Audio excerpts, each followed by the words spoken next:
This is the plaintiff, Chris Holland. He says the defendant, his former father-in-law, took away his business car, fired him, canceled his credit cards, reported him to the cops for stealing a car, and is suing him for $150,000. He's made up all of these things because he's angry that he and his daughter are no longer together. It has ruined his credit, and he's suing for $4,973.56, a fraction of all he's out.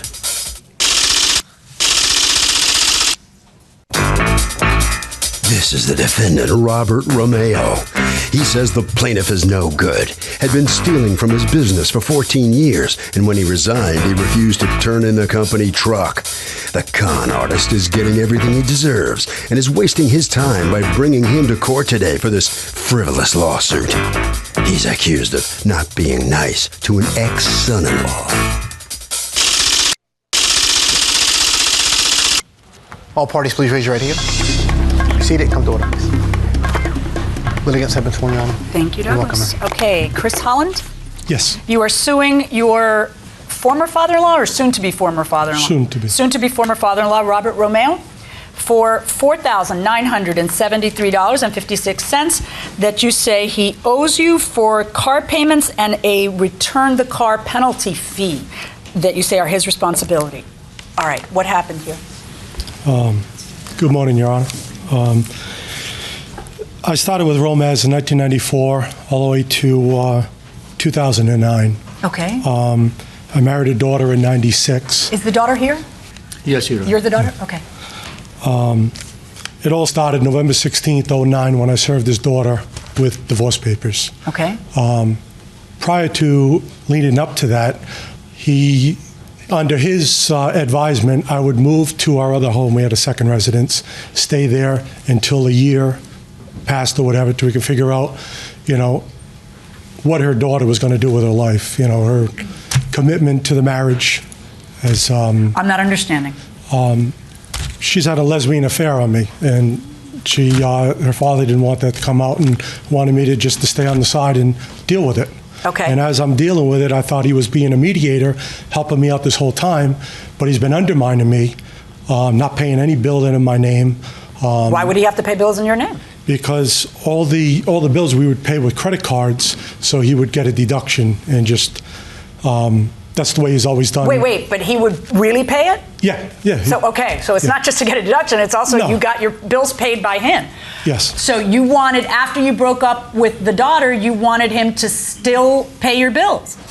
Is that what you're saying? No, just the bills up to when I divorced, the bills that are incurred by the business. But if it takes 3 years to divorce, wait, what? The bills incurred by the business. Well, clearly the bills incurred by the business, not your business. What happened when, the day you served her with divorce papers, did you get fired? Yes. Okay, and how did you learn that you were fired? That night I went to try and pick up my daughters for gymnastics. How old are the girls? Soon to be 13-year-old, 12-year-old twins, and soon to be an 8-year-old. Are they all girls? Yes. Okay, go ahead. And he showed up that night and said, "This is not your house. You're not welcome here anymore. You want to see your kids, you go through the court system." I didn't see my kids for almost a month before I was able to see him. And just from then, everything started going downhill. All right. Why is he so mad at you if it was sort of her choice to... It's not. It's always been his way or the highway. Everything was always done. Yeah, but what was he mad at you for? He was mad at me because I didn't stay on the wishes and suck everything up until he ended up getting everything out of my wife's name. And so leave me penniless, but I'm in penniless. That's not, now you have a very different version on that, right? Yes. Why did you fire him? He's a liar.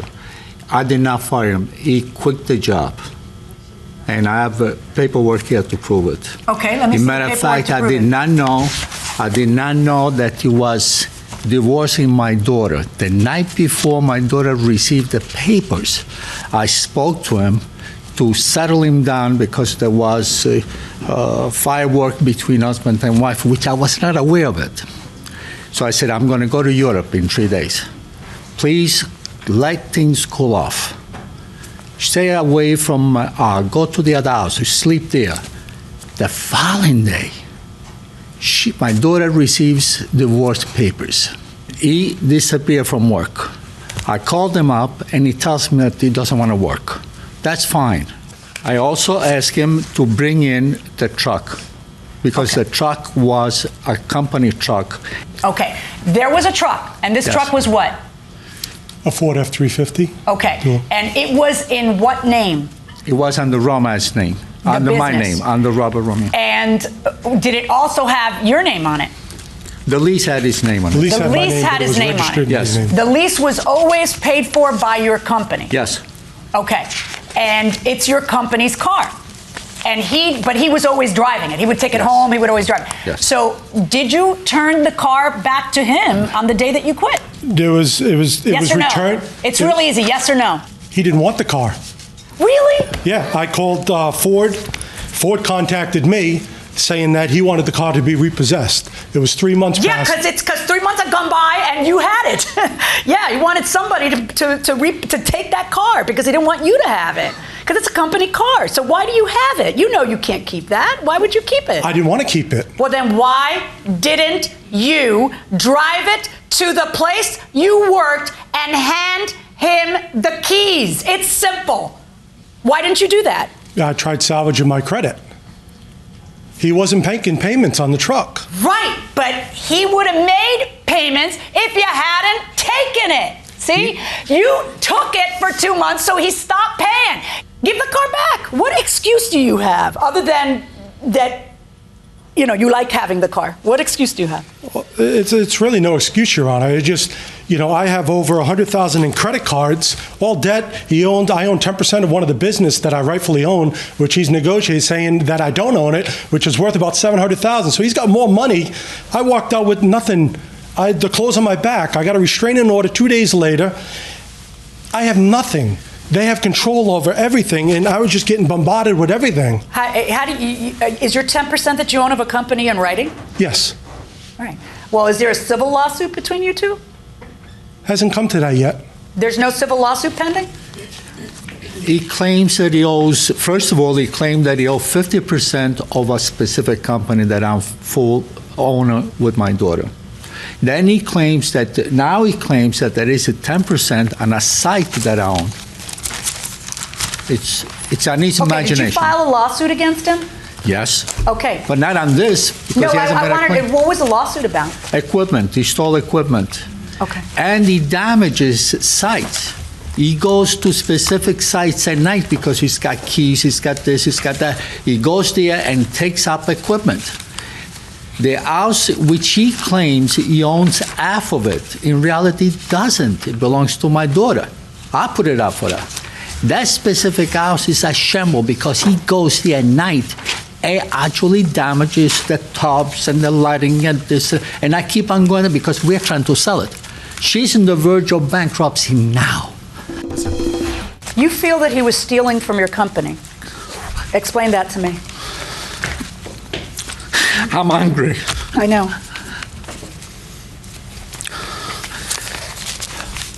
He stole checks. He used to do jobs on the side and assign the cost to my company. Take a second. Give him some water. will you?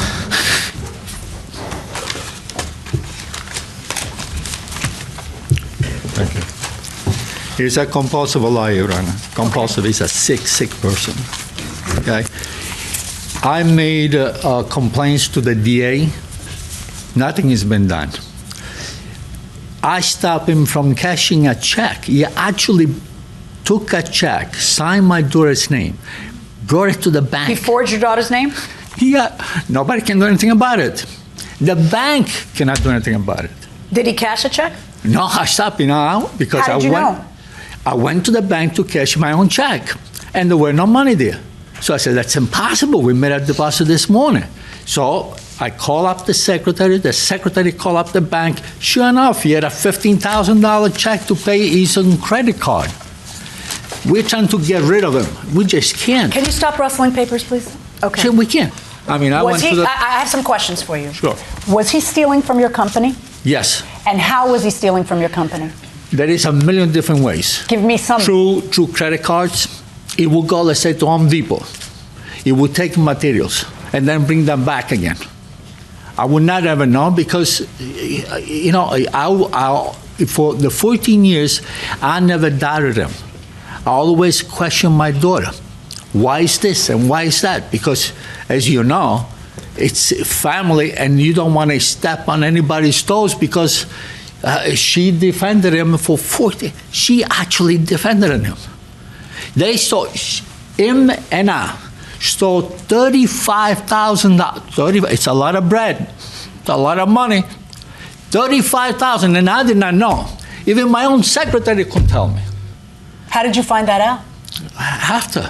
After I said where this check came from, and then of course she told me the truth, and I got in touch with him, okay, and he gave me what did he say? Yes, we took the money because we want to put on the side to think about the kids' education. I said, okay, that's fine. Really? You said that's fine? Oh yeah, that's fine. You steal it for the kids, fine. What book did you put the money in? Where is the money? Oh, my friends got it. Your friends got it. What do you mean? What are you talking about? He says, my daughter tells me a different story. My daughter told me that the money was placed in an account for both of them. That account was empty. We couldn't find the account because he had it. Did he ever give it back? No, it's part of the lawsuit. What's going on? Well, I mean, you had this gravy train going for quite some time. well, Were you forging checks? Did you forge your no, signature? I'm not a signer on the business. I have no legal action into the business. I've never signed any Did you check. deposit a check where you forged her signature? No, I did not. And Why would she sign a check and cooperate with you after you've dumped her? And when all this animosity is Your Honor, going on? that- The Because timing of that check was after you split up. Your Yes. Honor, that's a different No, situation. I know. That's a different check. What about this $35,000 check? There's no $35,000. It was $30,000 in a CD, and I believe $15,000 of that was our tax return that went into that. And then she would take numerous checks from the business, $5,000 at a time, her signing the checks, not me, and putting it in. And that money was actually used to to put a down payment in a house in Rhode Yeah, Island. but what right do you guys have to pilfer? He said that. He said it was the two of you. What Yes. right do the two of you have to pilfer your father? She's 50%. She was 100% owner, but they So started what? That changing was the done names out. on the slide. Yeah. Yeah, and you knew it was done, and you didn't stop it either. Come on up. But here- Come on up. I'm sorry. Come on up. What's your name? Carmela. Carmela. What's your last name?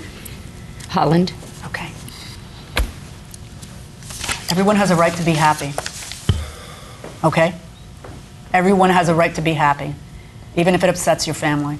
Everyone has a right to find themselves and be happy. And welcome back to the People's Court. Harvey Levin here. Would you continue to work for your former father-in-law once you got divorced? Yes, Why? because if my husband was as good as my father-in-law, I wouldn't have been divorced. Huh? If my husband was as good to me as my father-in-law, I wouldn't be divorced. Oh, you're talking real, that your father-in-law was better? Yeah. Oh, I got it. But hypothetically, would you work for a father-in-law once you got divorced? Oh, absolutely not. Once you're done with the family, you're done with the family. I'm sticking with him here. Going inside the courtroom. Now, Carmela, what's with these checks that were being siphoned off? I took the money. You figured your father wouldn't notice it?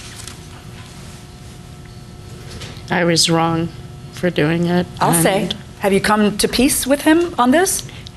He Well, he has, says yes. I haven't. He has and you haven't. That's good. That's the way it should be.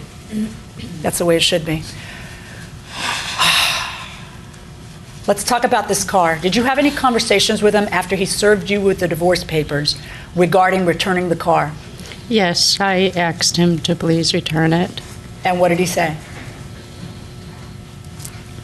Nothing. No. I mean, it wasn't like I didn't trust him. He was coming back and forth every once in a while to see the kids, so... He and says you withheld the kids from him for a month. That's a lie. He didn't show up. Just like now, there's a beautiful custody in place. He can come every Wednesday. He can come every other weekend. The girls call him, and he says that he's in Rhode Island. He lives in Rhode Island. He can't rustling come. papers. He has no money. He has no job.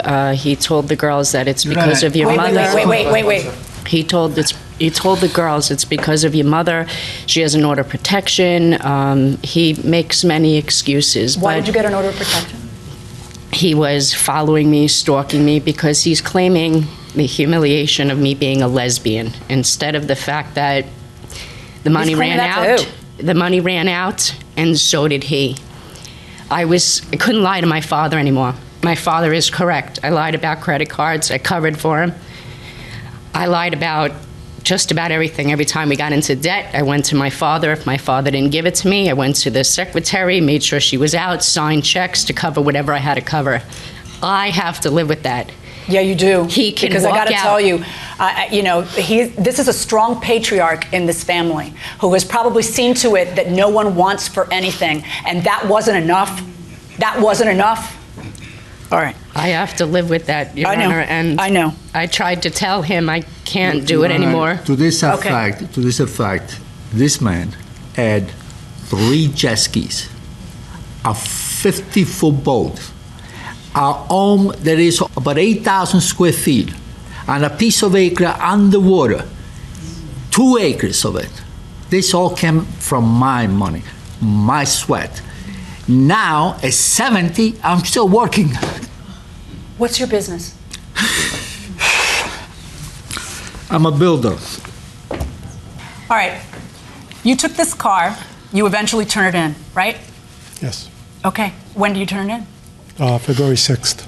Okay. And when you turn it in, what do you do? I got a new vehicle. Okay. Now that vehicle's only in your name, right? Yes. Did you use, according to you, after the split, he attempts to use your credit card to pay for an attorney? Yeah, he actually paid his attorney with my money. The divorce attorney? And when I brought up... Wait. The divorce attorney? Yes, and she accepted, and she was aware of it. What happened? Did you pay your divorce attorney with your father-in-law's credit card? It was joint credit. It was on both of us. Yeah, but why can't you use a card that doesn't have his name on it? Because they all have his name on it, and all I would get is a $263 check. That was my payroll every Really? week. How big was your house? It was about 7,000 square feet. Okay. Did you have a 50-foot boat? No, it was a 30-foot boat. Okay. And I sold that boat and Did you wanted have the 3 jet 30,000 skis? to his. Did you have 3 jet skis from this miserably cheap guy? I'm not How'd you saying afford all he's- that on $200? And That's 3 cars. a good question. That's a good question. Yeah, how did you? How did you? By what? How? By my time working into the business, I was under What did you do for the business? What did I ran the job sites. I was the foreman. Okay. Now, let me ask you a question. You turn in the car and you buy another car. Yeah. All right. The difference between the sticker price of the car and the amount that you finance is a couple $1,000s. It's less than the $4,000 you're asking for. What is it that you're asking for? You're asking for $4,200 because according to you, you got penalized for returning the car early? It went in. It was 9 months. Right, early. Yes. Right. So they charged you $4,200 to turn it in. Yes. Okay. Why do you not just give the car that is not in your name back to the people whose name it is under and not have to pay anything? Because the lease is in your name too? Yes. Okay. And I spoke with So you turn in the car and you want him to pay for the 1 month payment that you did not pay. You didn't pay any months, right? Yes, I did. You did? Yes. That's the 1 month I you're... had to pay the 1 month before it went into 60 days because that's when it was going to be reported to my credit. Okay. So you had to pay 1 month plus the $4,200. And you feel that he should pay it because... What? I don't get it. Just tell me why. Give me a good reason and I'll buy it. Tell me why he should pay it. Because it was his vehicle. If it was his vehicle, why didn't you return it? Because he You didn't. can't have it both ways. I'm not asking it for No, both. but you are. See, it's his vehicle, so he needs to pay it. It's my vehicle, so I get to keep it. Which is it? How can it be both? When I was talking, I never had any conversation with him after November 16th. Do me a favor. Put your big boy pants on. Yes. And support yourself. I am trying to. Good. So, rock it. Go, you're a big boy. Go, start your second chapter of your life, make your daughters proud, be a man, get this divorce over with, do your job as a parent, okay? And stop looking for the gravy train to support you because it is not. Not here, not today, no. If it's his car and he has to pay for it, then you should have returned it to him and you didn't. Verdict for the defendant. Hold on right there. First out of the courtroom, the plaintiff here to give us some comment on this case. It's unfortunate. It can, he could put on a show. He's Really? a good manipulator. What? In what sense did he put on a show? The crying and everything. He's a selfish, very demeaning person. Okay. You see on their side of the courtroom, he's in tears, she's in tears. It's all. And your role? It's all a show. It's all a show. It's just a show. Yeah. And you're blameless. Yeah. Well, I get some audio on him. It tells him how ruthless he is, undermining things. So, unfortunately, All right. karma happens. All right, sir. Thank you. All right, so step on out here, and at least this portion of your dispute with him is resolved. What's your feeling on the outcome here? Yes, I would say so. Mm-hmm. What's going through your mind now? Angry, I'm angry. Point? I'm very angry. I don't like to be angry. Very angry, and I cannot explode as I would love to explode. Mm-hmm. But well, is there anything you could add to this thing? I mean, you look at her, you see the condition she's in, you're looking at him. It's not just that, it's 4 kids. I mean, they're 4 beautiful, beautiful girls. I mean, when I say beautiful, they are models. That's a beautiful, okay? That's nice. And no father, he like, there is no need for it. He doesn't want to work. Don't work. Go and steal. I mean, he's good. As a thief, he's very good. Go and steal, but at least I see your kids. Well, you're willing to parent with him the rest of the way with the kids, right? You have to. Yes, I was. And yes, I still am. And it hurts that after 15 years, he knows my father is Sicilian, and to use the excuse of a lesbian. All right, let's go to Harvey. Okay, if you have entanglements with an ex-family member after a bitter divorce, I'm telling you, it is simply best to cut ties. And that will do it for this case. Litigants for the next case on the way into the courtroom right now.